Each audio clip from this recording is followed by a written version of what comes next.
Hello everyone, welcome back to my YouTube channel. मैं एक life coach हूँ और मैं लोगों को कॉन्फिडेंस डेवलप करने में, प्रोडक्टिव होने में और अपनी इमोशनल वेलनेस का ख्याल रखने में मदद करती हूँ।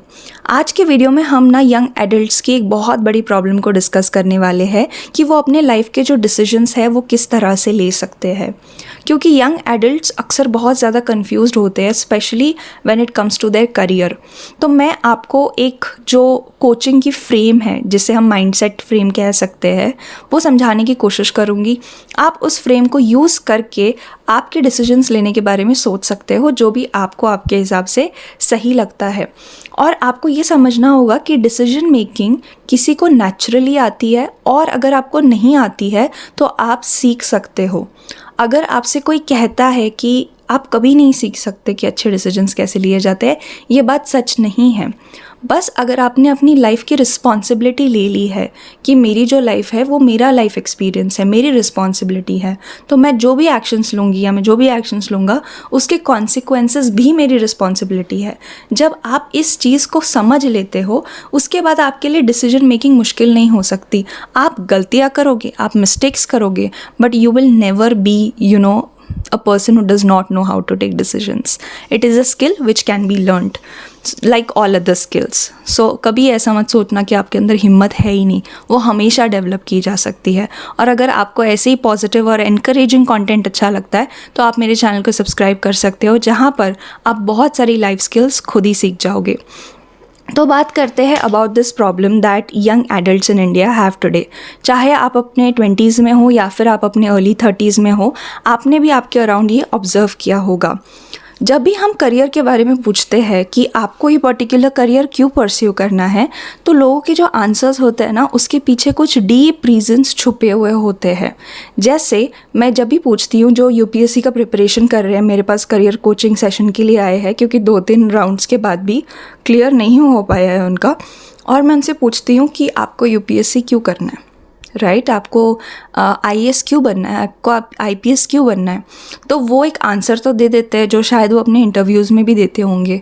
और ऐसा नहीं है कि वो जो आंसर आपने सबका सुन सुन के बनाया है, उससे अगर आप किसी ऐसे से बात कर रहे हो जो ह्यूमन बिहेवियर और ह्यूमन साइकी को थोड़ा सा समझता है, तो आपकी डीपर नीड भी पहचान लेता है। और जब हम ये डीपर नीड रिकग्नाइज करने में लोगों की मदद करते हैं, वो नीड अक्सर is a need for respect, value and status। तभी आप ऐसे पावरफुल पोजीशंस पे जाना चाहते हो। आपकी जो कोर नीड है ना, वो कोर नीड पावर की है। क्योंकि जब आपको वो यूपीएससी की एग्ज़ाम आप क्लियर कर लोगे, आपको जो समाज से रिस्पेक्ट मिलेगी, फिर आपको आपके पेरेंट्स से भी वैल्यू और रिस्पेक्ट मिलेगी। तो 2 टाइप के बच्चे हैं जो यूजुअली ये पावर वाली जगह पर जाते हैं, जहाँ पे पेरेंट्स भी खुद बहुत ज़्यादा पावरफुल है, और बच्चे भी पावरफुल बनना चाहते हैं और उनको पावर चाहिए। जैसे समाज में पेरेंट्स को देखा जाता है, हमको भी देखा जाए। या फिर इन बच्चों को वैल्यू और रिस्पेक्ट मिली नहीं है, घर पे मिली नहीं हो सकती है, या फिर जस्ट बिकॉज कि उनके बैकग्राउंड ऐसा है नहीं कि उनको कभी वैल्यू और respect milli in any way. सो गलत नहीं है। The need for value and respect is not wrong. It's okay to have this need. पर इस नीड के चक्कर में आप अनकॉन्शियसली क्या क्या कर रहे हो, ये आपको पता होना चाहिए। इसीलिए मैं लोगों से ये सवाल पूछती हूँ और उन्हें ये डीप नीड का सबसे पहले एहसास दिलाती हूँ कि आपकी डीप नीड है क्या। और जब ये एहसास हो जाता है तो उनके सामने बहुत सारी चीज़ें क्लियर हो जाती है। तो लोगों को जो यूपीएससी के बाद मिलने वाली चीज़ है, राइट, वो जो आईएएस का घर मिलता है, उसके बाद आपको गाड़ी मिलती है, फिर आपको स्टेबल इनकम मिलती है, उसमें इंटरेस्ट है। पर आईएएस बनते हुए आपको जो पढ़ाई करनी होती है, जो स्टेप्स होते हैं, जहाँ पे आपको इतना सारा पढ़ना होता है, क्या आपके अंदर वो क्यूरियोसिटी है कि आप इतना सब कुछ पढ़े? क्या आपको अंदर से लगता है कि आपको इतना सब कुछ पता होना चाहिए? क्योंकि अगर आपके अंदर वो क्यूरियोसिटी है, वो जिज्ञासा है उन चीज़ों को पढ़ने की, और आपको एक स्ट्रक्चर्ड फ्रेम में काम करना पसंद है, मतलब कि किसी ने आपको रूल्स दे दिए गए हैं, जैसे गवर्नमेंट से आते हैं, और ये जो मेन ऑफिसेस होती है ब्यूरोक्रेसी की, वो उनको इम्प्लीमेंट करती है। तो अगर आपको वो रूल्स इम्प्लीमेंट करना पसंद है तो आप शायद उस रोल को एंजॉय भी करोगे, पर हमको पता नहीं है, राइट। और बहुत बार लोगों को ये सारा प्रोसेस नहीं पसंद होता, बट उसका जो आउटकम है वो बहुत पसंद होता है। तो यहाँ पे आता है पुश और पुल मोटिवेशन।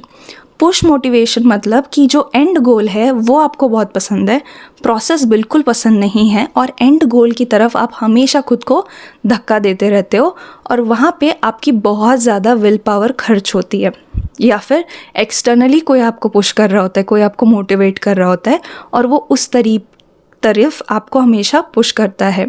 और जो पुल मोटिवेशन होता है वहाँ पे आपको किसी को कुछ नहीं बताना पड़ता कि क्या करना है, वहाँ पे आप रोज़ खुद से काम करते हो।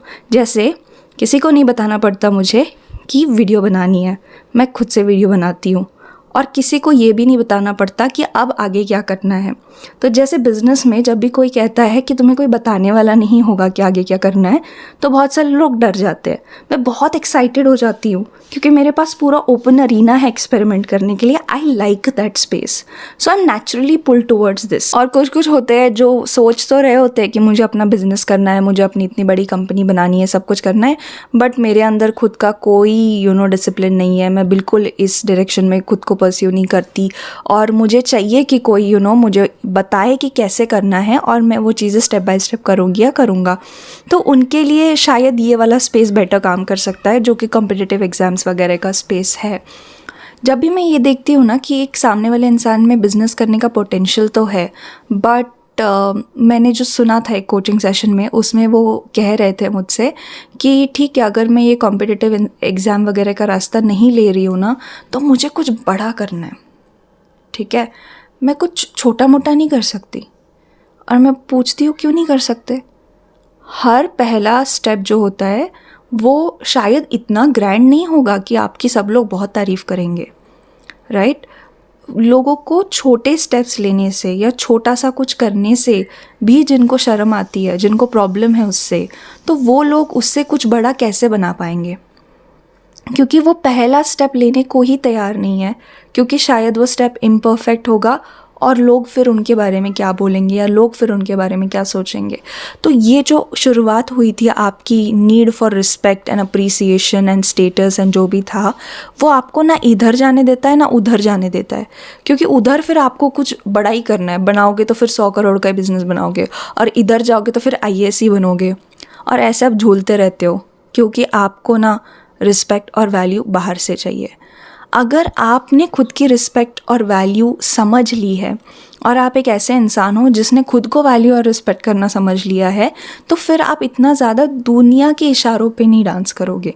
जैसे कोई लोग होते हैं, उनको हम देखते ही हमारे अंदर रिस्पेक्ट आ जाती है। हमें उनका टाइटल नहीं पता होता, हमें उनका सैलरी नहीं पता होता, हमें नहीं पता होता वो क्या है, तो उनकी जो कॉन्फिडेंस या उनका जो रिस्पेक्ट है ना, वो किसी के लेबल की वजह से नहीं है, टाइटल की वजह से नहीं है, पैसे की वजह से नहीं है, किसी भी एक्सटर्नल चीज़ की वजह से नहीं है।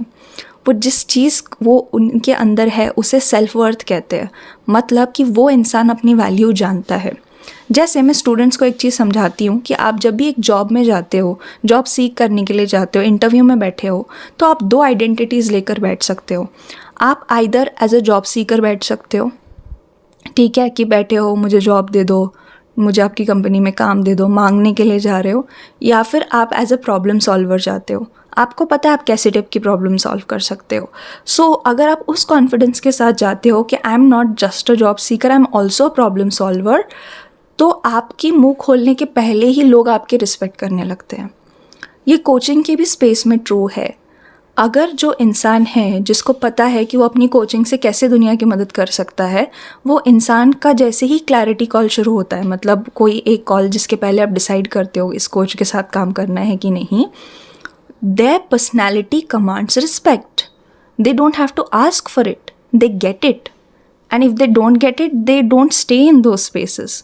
उनको लगता है कि नहीं, ये जगह मेरे लिए नहीं है, मेरा वैल्यू और जो सामने वाले को चाहिए मैच नहीं कर रहा है, मेरा स्किल सेट और सामने वाले को जो चाहिए मैच नहीं कर रहा है, and they just leave. Right?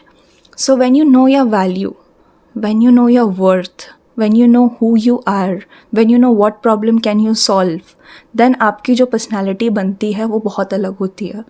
फिर आपकी पर्सनालिटी को किसी टाइटल की, किसी के अप्रिसिएशन की, ये सारी चीज़ों की इतनी ज़्यादा ज़रूरत नहीं पड़ती है। आप खुद पहचानने लगते हो कि आप कौन हो। तो आप जो भी करो, आप चाहे जॉब करो, आप चाहे करियर करो, सबसे पहले सोचो कि do I have to push myself into it और am I feeling pull towards it, right? तो ऐसा नहीं है कि जॉब करियर से मतलब जॉब जो है वो बिज़नेस से अच्छा है या बिज़नेस जॉब से अच्छा है, ऐसा कुछ नहीं है।